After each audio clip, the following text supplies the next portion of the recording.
Here's some interesting breatharian math for you. There's 168 hours in a week. I eat one meal a day, so 23 of each day is fasted, so that's already automatically 161 hours I fast a week, but I also fast an entire day, boom, 162 hours, but 36 of those hours are a dry fast, and we all know dry fasting is 3 times faster, more powerful than a water fast. So 36 times 3 plus the others. I fast for 234 hours a week out of the 168 possible hours, making me the most powerful breatharian on our earth. I never eat, except for the 6 meals, but they don't count.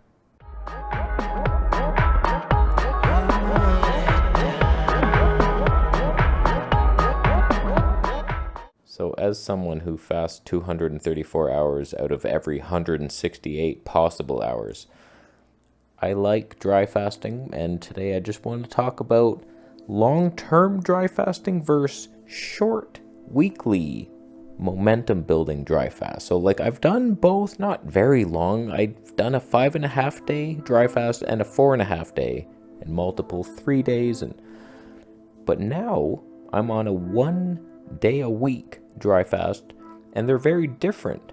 I used to think like 1 day, that's not very powerful.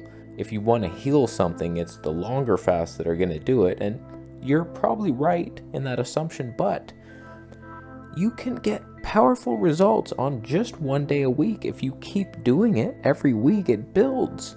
The momentum's rolling down the hill. I feel like a couple things I've noticed after doing it just 2 weeks in a row. We're talking long-term expert here, and I'm about to fast tomorrow, so that'll be 3 weeks, every Sunday. I've noticed that gut pain has lessened almost a 90-100%. I was getting cramps. I don't know what was causing it, but just taking a break every week has allowed my body to heal whatever the heck was going on in there. So it's like the gut pain has gone away, skin has improved.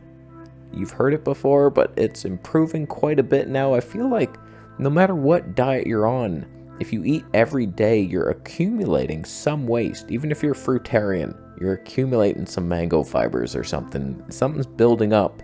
And if you take 1 day off a week, it gets a chance to just throw everything out, reset. So like it is actually quite powerful. On the other hand, you do like a 5-day fast, you might heal AIDS or something. Like it's super powerful, but it's so taxing. It's such an ordeal. Like I feel like I have to build up for months after that. Like you're a changed person. You're so weak and skinny, and then you can't just go eat again. You have to like spend days hydrating the body, and it's like a life-altering ordeal, and it's tough and it's hard. But the 1 day, it's so easy, kind of. It's still challenging, but it's just one thing. And the day after my weekly dry fast, I just break it like a normal day. I wake up, I start drinking my electrolytes with water and hydrating throughout the day, and then I eat my one meat meal again, and we're good to go. The reason I prefer dry fasting instead of water fasting is it's like a cheat code. It's more powerful. I like doing things faster. If I can get any little sidestep, oh, you can cross the field, hop over a fence, and you're there like in 5 minutes instead of walking around. Dry fasting's more powerful. It's just better. You lose less muscle, you burn more fat, you incinerate toxins. It's like so powerful healing. I don't believe water fasting's the same thing. If you did 1 day a week water fast, bore me to sleep. What are you going to heal? Even like a wet hand wouldn't heal on that. But so far my transition to breatharianism is going flawlessly. I'm not feeling malnourished or losing any strength at all, just on the 1 day a week fasting. And I'm just going to stick here. I'm not going crazy. I do want to add a second day in the week, and once I get there, look out, man. Wednesdays and Sundays, no food, dry fasting, then my hours will shoot up over 300 hours out of the 168 possible hours. That's a lot of fasting. It's more fasting than not even time existing. So I will have lived till I'm 300, fasted for 400 of those years. So it's like, I like the math on this. The first dry fast I did in this series of weekly dry fasts, on that day I had some stomach cramps. It was like, I'm just dehydrating these meat poos in here and they're stabbing my colon. The second dry fast, I had way less cramps, only a slight amount still. But I was like, okay, I'm healing something. Tomorrow's cramps? Nope. I bet you there's none. There's a chance. But I feel like I'm giving my liver and my kidneys such a break doing this dry fast once a week. Everything about this is just screaming, yes, you're on the right path, my friend. And building back up with the meats all throughout the week, it's like, okay, we're back up to where I was. So I'm just strong, thin, skinny, happy, super hormonally boost, strong. Mentioned that one already. Clearing skin, digestion, pretty damn good. We're going like quite often now. Electrolytes are helping, I think. I have started drinking some mysterious waters again, and I do believe they're so mysterious that they help immediately. I was just wanting to flush the gates, and I'm like, should I drink a laxative tea or something? Should I get magnesium oxide? Or why not just mysterious waters? They're known to do that, and they have been doing it. And it's an interesting meaty flavor. I don't even mind it. Last time I started doing this, I went fruitarian to get better tasting mysterious waters. Source unknown. Unidentifiable. But so we're back on that train. That's an interesting one. I truly feel like this is the most balanced protocol I've ever attempted, even though it sounds so extreme. Only eating meat and then dry fasting once every single week. Only one meal a day when I am eating. It sounds extreme on paper, but just living it in your daily life, you go about your day, you're accomplishing things, you come home, you eat at around 2 p.m., satisfying meal, energy dips a little bit after eating that, but not a ton. I can still do stuff. I can edit the videos that I filmed earlier in the day, and I'm alive. And my fiance comes home and we're talking. I'm sharp still.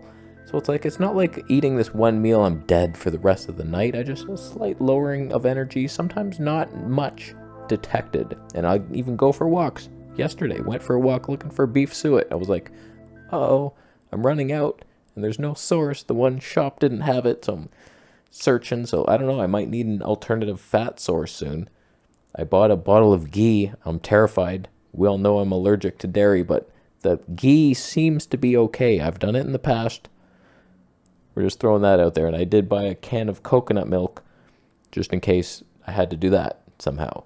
So I might live through all this. And it's feeling very balanced. And just how I feel, the happiness, the strength, the skin clearing, the digestion. It's like, why would you change anything? The only thing I'm looking to change is increase the fasting until I only eat one meal a week. And then I'll be like, that's an optional meal, isn't it? Yeah. You're looking at the breatharian, because let's be real, I don't trust one single breatharian on this world. I don't know that they're doing that. I trust fasting with Trevor, and he dry fasts so much, he never just all of a sudden sustains himself like, oh, okay, now I'm just here. I stopped losing weight. Like, it's a continual decline. If anyone's going to bring you the honest truth of breatharianism, it's me. So we're shooting for it. Likely not possible, but if I end up on one meal every other day, cool. Cool to me. So what do you think? Long-term dry fast, it's very stressful versus the short ones and then just building up. Maybe you can add 2 days a week, then 3. I think it is the easier, better path, the shorter ones. Just from experience, every time I've done a long fast, it changed me physically, but I was vegan most of those times. So like, I never got to rebuild after. I just fasted a bunch and then I'm eating food that, like, there's no nutrients in a vegan plant. Guaranteed. I'll leave. How you doing? You agree with most of that? I know you do. It's a common belief. thumbs down if you fast for 21 hours a month, spread out each day. That's less than 1 hour fasting a day. That's a lot of eating. We all know you live longer the less you eat. And God likes when you stop indulging in your gluttonous habits, in your materialistic world. So fast for happiness and peace, and you will know love. How you doing? Subscribing? For more videos? No, Sanders?